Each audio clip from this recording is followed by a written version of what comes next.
可能过几年我也不一样了。作品啊，都说作品是演员的护城河。你在选择接戏的这个过程中，有没有什么标准呢？什么样的作品对你来说，你觉得算好的作品？我觉得好的作品也不是我们个人的意见，我觉得好的作品是群体的意见，是大家的意见。当然了，在拍摄的过程当中，是尽自己最大的能力去诠释好这个角色。标准是大家去衡量的。那你选择接什么和不接什么戏，自己有一个评判的。那接什么？那我刚入行的老师，那不是我挑别人，是别人挑我，就是给你什么就演呗。那现在呢？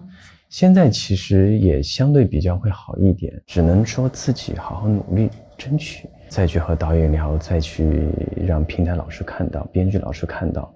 我还有这么一方面的潜力可以做好。标准答案我给予不了，因为我自己也是在摸索，我自己也是在学习。那更多的就是此时此刻，因为自己也有几年没播戏了嘛，但是播了这部戏了之后，我也得看看观众对我的表演和我对这个人物有没有演得不好。不好的时候，我看一看，学习一下，怎么让自己更进步一下。把观众和市场作为你的老师，当然这个是必须的，因为我拍的戏肯定是给观众看的，也不是给我自己一个人看的，所以最近也会看一些观众的反馈。所以你看弹幕吗？我是看不了弹幕的，因为一心不能二用。我是一般把那个暂停了之后，我会看2遍，我再去看一遍，我就看看那弹幕啊，我觉得他们好可爱，就是还可以。就是所以你说观众其实是我的老师嘛，原来我演的时候他还可以这么理解，所以特别可爱，特别有意思。你的古装形象啊，一直被大家所熟悉和喜欢。会不会担心自己陷入所谓的古装专业户这样的标签或者说定型？你有这样的焦虑吗？也没有什么焦虑吧，那焦虑都是自己给的嘛。我觉得古装它有很多的类型啊，有武侠，有仙侠，权谋历史，人物背景不一样，对手不一样，你肯定就是表达出来的不一样。焦虑倒还好。相对来说啊，确实古装剧被大家所喜欢的比较多。那你有没有考虑过自己之后，比如说演艺事业的发展，有没有一些转型，或者想要更多的尝试一些古装之外的类型呢？那当然，就是这一切也是顺其自然吧。因为也是跟着市场走，也是跟着观众走。那当然，不同的题材、不同的类型，作为演员也是想去学习和挑战一下的，尝试一下的。有什么特别感兴趣的类型吗？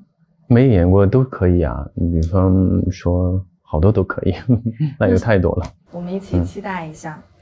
那刚才你自己也有说到啊，就是看弹幕，你就需要看2遍，所以就有网友说，觉得你慢拍。然后你自己呢，在其他的节目中也有形容过自己，说自己反应慢。为什么会这么来评价自己？其实我的性格好像是这样的啊，因为比如说前几天玩游戏，那我的确就是游戏黑洞，我也不知道为什么，就是老师就是叫了我几次了，我都没有听到，但是我都非常的抱歉，这是我的短板，所以我就觉得尽量能不做就少做一点吧。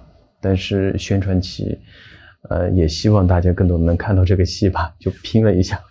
确实啊，娱乐圈它是相对比较快节奏的，然后你是一个慢节奏的人，在这样的环境下，你会有什么困扰或者不适应的感觉吗？困扰我觉得也都还好，因为刚入行的时候还会有一点，因为不知道，可能会性格外放一点，热闹一点，想让大家更开心一点。但是我发现我演起戏来的时候没有这方面的问题啊，我很快的就不会慢半拍，所以其实我就觉得那就是做自己更自在一点，对待自己的专业我是不可能会慢半拍的。那这样的慢节奏你刚才说是劣势吗？可是作为演员，你觉得慢节奏是好事儿还是你的短板？我觉得就是看你遇到什么样的事吧。我觉得就是我只是一个人，可能很多的事情并不是我一定能做得到的，但是我还是坚持自己的想法，就是把自己的角色演好。我在工作过程当中，我就不会慢半拍嘛，我只要不影响工作就还好。至于生活外了之后，我就觉得那演戏都要花那么长的时间做准备，那我戏外还要演吗？那就太累了。所以我就觉得更多的是做自己，更自在，也很舒服，也很开心。我们可以理解为你的慢节奏其实是一种专注力的表现吗？我们听说啊，你在片场的时候就经常自己一个人，窝着来看，好好的研读剧本，来琢磨角色，是怎么样能够做到就是心无旁骛，来提升自己的专注力的呢？那这个其实老师前辈也说过了，你作为演员，你要有专注力啊。你比如说，我们俩此时此刻在演场戏，这个人说话，或这个人手机叫了，或这个东西倒了，导演没喊停，你是不能停的呀。这个就是演员的信念感。老师教的第一堂课也是这样的呀，就是要学会忘我。你是这个人物，此时此刻你怎么去表达这场戏，这个是最重要的。那你觉得作为一个好的演员，还需要具备什么样的品质吗？其实很多老师前辈都说了，先做人再演戏。你只有把人做好了，你再去学这个艺德呀。在古装剧中啊，我们看到就是他对于身段或者说对于你的形体的要求是不是特别高？有没有为此特别做过一些准备或者训练呢？那当然会啊，我刚刚也提到了，其实拍戏的过程当中，每个人都要做好准备，每个部门都要做好准备，因为他不是来玩的。你觉得一个演员他的文化底蕴对于他的表演角色的呈现有多重要呢？当然，一个演员的文化底蕴是非常重要的。文化底蕴是每个人理解的人物的角色，你对人物的感受也是不一样的，看的视角也是不一样的。有通过什么方式，比如说阅读或者其他的方式，提升自己的文化底蕴吗？我这些年还是相对比较多的，就是在演戏的过程当中演的角色，通过这个角色去看了某一类型的小说和书籍，这一点对我来说收获也是蛮大的。武侠类的小说你自己感兴趣吗？感兴趣。那我小时候看的更多的是金庸老师和古龙老师的，就比较多一点。那都是耳濡目染，到现在自己有一天演上了之后，再去看的时候，理解不一样了，心境也不一样了。所以在这个过程当中，也是提高了一些自己的认知问题。就像肖明明在剧里面表现了，他一开始作为一个写小说的人，和他真正走入这个江湖，其实他对于武侠或者对于侠义精神的理解是会发生很大的变化的。那像你之前可能作为一个读者，现在作为一个演员，你对于武侠和侠义的理解有什么不一样吗？武侠它更多的是不是以武打为就是最重要的，它更多是侠义的精神。我觉得这个侠义的精神里面包含了很多，我觉得就是担当。侠之大者，为国为民。那你讲的是什么？我觉得每个人他都有侠气，他需要千千万万的观众一起齐聚在这里，也一起帮我们这个侠做大。就像说中国传统文化的传播和武侠，它需要更多的人一起去推动的，一起去感受的。起码你自己这个心要有信念感，你要相信啊。你自己都不相信，作为演员不相信，那观众怎么会去相信呢？你得相信你自己，惩恶扬善，尊老爱幼，锄强扶弱。你得自己有这个侠气。你看到别人受欺负了之后，你做男子汉，你得要勇敢的心站出来。你作为男子汉，你不应该挺身而出吗？也许你这微小的力量，也许可以拯救一个生命。所以其实这个侠是这里，是这里，其实也是老师和父母教给我们的从小到大的三观。我希望观众看完这个戏的时候，更多对里面每个人物都会产生有温度。去看这个武侠的时候，星星之火也可以燎原。大家都说武侠示威，其实听到这个话，当然作为自己喜欢武侠的人来说是有点伤感的。正因为说它示威，说它没人看，那正不应该要去做，是不是？正应该要有人去做。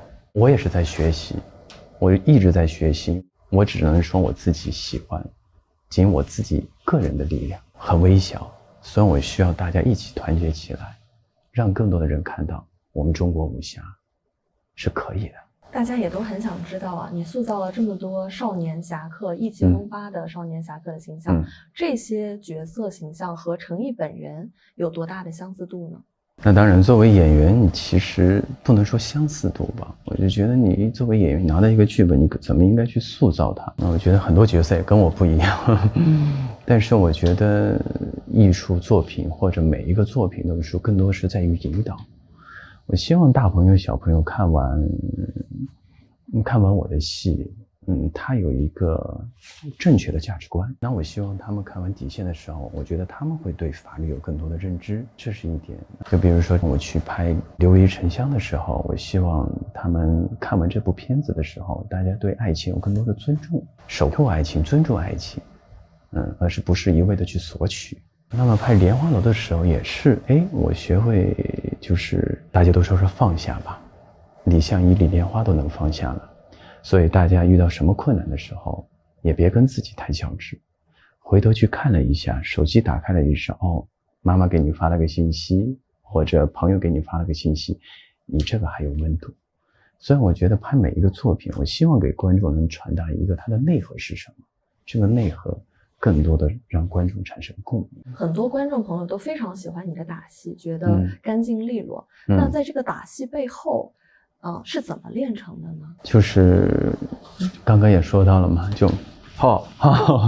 就是我倒是很一般了，我觉得自己很一般了，就是因为自己属于个人爱好，你就是去不断去练功呗，不用想那么多。起床了，你就去学压腿、蹲马步，你会发现日复一日、年复一年，自己就长功了，不用考虑那么多，就去做。你有一些就是武打戏的经典片段啊，包括当时莲花楼的在屋顶上的红手舞剑，包括在竹林里的舞剑，这样一套行云流水的武打动作，一般要练多久呢？其实那个时候拍这戏的时候，其实也是根据环境来，因为之前只能说多多少少自己有一点小小的底子，因为和团队还是有一些默契了，那就是拍摄的过程当中也是。我记得好像也是大夏天拍的吧，就是没有更多的时间给你在拍摄的过程当中去 NG 很多条，就是之前练习了一下，台上1分钟，台下10年功。是。我们也看到了很多路透啊，说你明明很恐高，但是几百米的悬崖说跳就跳，然后手上也磨了很厚的老茧，包括摔伤啊，然后骨折这些，打戏是不是真的很苦？那为什么坚持不用替身呢？因为一个字。爱呀，因为你只有爱了之后，你才会让观众产生会有温度啊。你自己都不爱，你怎么会让观众去爱呢？那苦吗？苦都还好，你成年人了嘛，你说谁不苦啊，老师，对不对？每个人的苦的是不一样的，苦中作乐嘛，其实都还好。因为我自己也很喜欢拍戏，在这个拍摄的片场当中，我很快乐。他们都是我的同事啊，只是一个单位不同的部门，其实和同事在一块很开心。很快乐，所以其实也都还好。